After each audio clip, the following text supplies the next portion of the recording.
Have been impossibly bad on third down. Dolphins haven't been much better at 3 for 12. Fitzpatrick lets it fly. This was Dolphins quarterback Tua Tagovailoa less than 2 years ago. He had just been benched for playing like in this must-win game and was quickly headed towards being a bust. This is him today.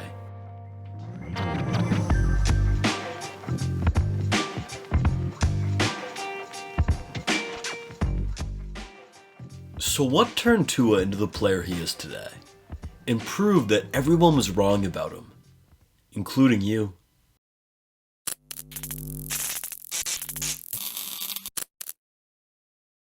Tua's journey to become the quarterback he is today began 3 years ago with 3 simple words: tank for Tua. Back then, the Dolphins were absolutely dreadful. Through the first 4 games of the 2019 season, they'd been scoring an average of 6.5 points a game and allowing 40.8 for an average score differential of 34.3. For reference, no other team in NFL history had been outscored by more than 27.5 that far into a season. Fans, players, coaches, and ownership alike were fed up. Something needed to change, and fast. The franchise needed a savior, and at the time, there was no better option than Alabama quarterback Tua Tagovailoa. He looked like a left-handed combination of Drew Brees and Russell Wilson. With his lightning-fast release, keyhole accuracy, ability to put touch on the ball, and strong velocity, he carved up DBs on a weekly basis, and in conjunction with his mobility, he was unstoppable at times. But he was more than just a great prospect, as he'd accomplished feats that few others had, including stepping in as a freshman for Jaylen in the Natty to lead Alabama to a come-from-behind victory. An incredible sophomore year where he tossed 48 touchdowns and finished second in Heisman voting. And through the first half of 2019, he was continuing to build upon his resume as he was the favorite to win the Heisman. Every NFL team was salivating at the chance to draft him, but none more than Miami. Dolphins fans began clamoring for the quarterback through the simple 3-word phrase, tank for Tua, switching their Twitter handles to it, bringing signs of it to the games, and posting about it on social media. But they weren't the only ones who wanted Tagovailoa, as owner Stephen Ross started to believe in the idea himself. Sick of seeing mediocre quarterback play for his team over the past decade, Ross decided he needed to get that elite franchise quarterback and wanted to tank for the number 1 overall pick to get Tua. And to make sure of this, he went to first-year head coach Brian Flores and offered him $100,000 for every loss the team had that season. Flores not only refused Ross's offer, but he doubled down on his rejection, coaching up the team to the best of his ability, and after an 0-7 start, they inconceivably began winning games, defeating both the Jets in Week 9 and the Colts in Week 10. The Dolphins were now 2 games out of the top spot with the Bengals at 0-9, and it appeared as though Ross's plans to acquire Tua had been foiled by Flores. The team would continue to be in quarterback purgatory, stuck with Josh Rosen as the face of the franchise.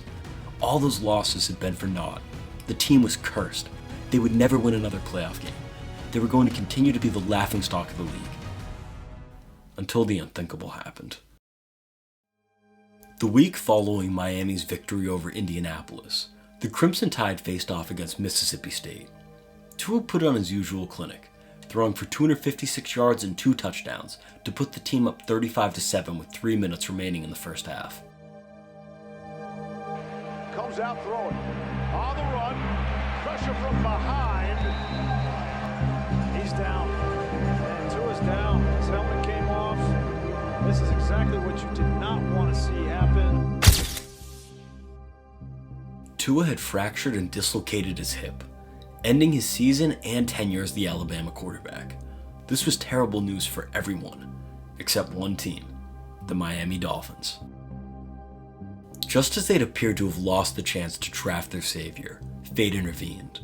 With Tua missing the remainder of the season, he quickly lost his hold on the title of the top quarterback in the 2020 class to Joe Burrow, positioning Miami, who now held the 5th selection after finishing 5-11, the opportunity to take him.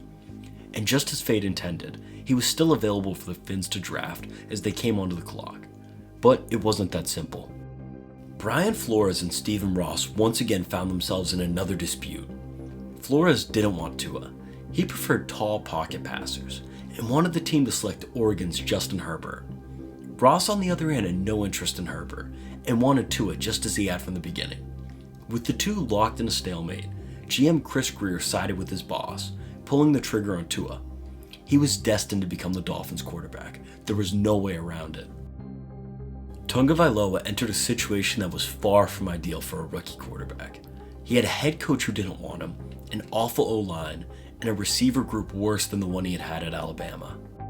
After beginning the 2020 season on the bench, serving as Ryan Fitzpatrick's backup, Flores decided that he wanted to see what they had in him, and named him the starter for Week 8.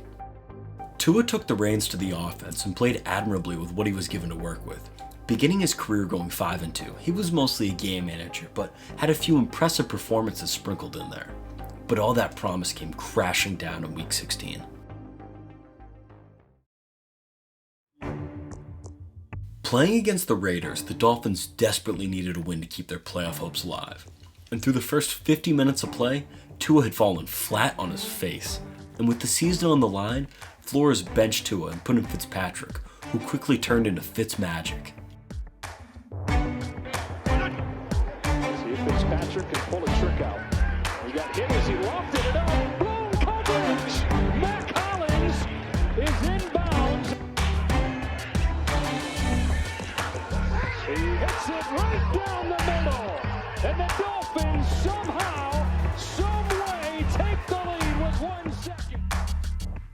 With the team now rallying around Fitzy, he was set to start their Week 17 must-win game at Buffalo.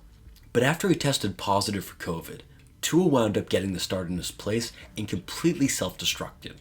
Throwing 3 picks in the season-ending loss, teammates and coaches were quickly losing faith in his ability to perform when it mattered most.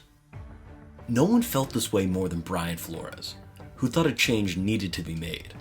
As the 2021 offseason unfolded, and Texans quarterback Deshaun Watson requested a trade, Flores pushed Ross to acquire him. But once again, Ross disagreed with Flores and wasn't interested in pursuing Watson, instead doubling down on his belief in Tua and selecting his college teammate Jaylen Waddle at the draft.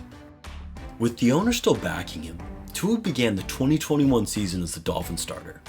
But being behind the league's worst O-line, subpar talent at the skill positions, and already on his 3rd offensive coordinator in only his 2nd season did him no favors, as he threw for a pedestrian 2,653 yards, 16 touchdowns, and 10 interceptions in 13 games. His performance had gotten so bad that he routinely asked himself the question, "Do I suck?" and wondered whether or not he belonged in the NFL. He wasn't the only one who thought this though, as Flores told him that if he'd have known he was going to be this bad, he would have drafted Mac Jones. And at halftime, the Dolphins' 34-3 loss to the Titans. Tua and Flores allegedly got into an expletive-filled confrontation in front of the whole team that included Flores screaming that he needed better effing play from him. At this point, the relationship between Brian and Tua had become so toxic that the two could no longer coexist. Ross had to choose. Either get rid of the head coach who, despite having back-to-back winning seasons, had failed to support the franchise's most valuable asset, or trade away their young quarterback who'd shown promise but hadn't delivered on the expectations he had coming out of college. Ross had been in this position before when he decided to move on from the team's former franchise quarterback Ryan Tannehill, only to watch him go on to play the best football of his career in Tennessee. He decided he wasn't going to make the same mistake twice, leading to Flores being fired the day after the 2021 season. With the head coaching position now vacant, Ross instantly got to work to set Tua up for success. He wanted someone who was a complete 180 from Flores, an offensive-minded guy who could not only support Tua from an X's and O's standpoint, but also from an emotional one. And that someone ended up being former 49ers offensive coordinator Mike McDaniel. He brought with him the Shanahan West Coast offense, a system built upon the running game, where out of a zone blocking scheme, wide zone run plays are called, which is where the running back is asked to run towards the sideline and then he cuts upfield when a lane appears, stretching out a defense. The passing game is then built off of these run plays, and since the defense is now stretched out, they're extremely vulnerable to crossing and vertical routes, allowing for the OC to then call a bootleg or play action pass, where the quarterback only has to make one read and then can either throw a deep ball or dump off. But to get this system to properly work, you need a solid offensive line that can hold up for long developing passes, and skill position players with lots of speed. That's where GM Chris Grier comes in. He began by shoring up the offensive line, signing left tackle Teron Armstead and center Connor Williams. With the trenches now secured, they went out and got the perfect running back for the scheme, former 49er Raheem Mostert, who had the speed to excel in it, once clocking in on a play at 23 miles per hour. Now only needing one more piece to pull it all together, Grier swung for the fences and hit a home run, acquiring 6-time Pro Bowl wide receiver Tyreek from the Chiefs. The definition of speed and the perfect player for the system. Everything was now in place for Tua. He was surrounded by elite talent all over the offense. He was playing in a scheme built to his strengths, and he had a coach who wanted and supported him. To everyone in the building, it was painfully obvious that he was about to break out. Tyreek called him more accurate than Mahomes, and McDaniel said he threw the most catchable ball he's ever seen. But despite the high praise, the haters still thought he was once again going to disappoint. Every social media clip that came out was met with thousands of comments saying he was weak, inaccurate, and would be underthrowing Tyreek all year. And as the season approached, the haters were salivating, ready to rejoice in his demise. But it never came.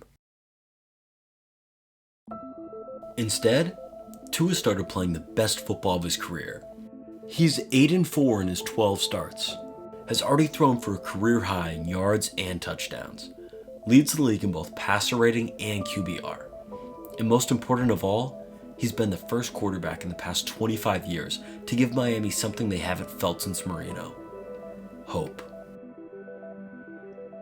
He might not make the wow plays like a Patrick Mahomes, or scramble around like Lamar Jackson, or even throw the ball for 80 yards like Josh Allen. That isn't him. Don't ask him to. What he is, though, is the perfect quarterback for the Miami Dolphins. A quarterback of destiny. Tagovailoa. Blocked by Armstead. 2 into the end zone.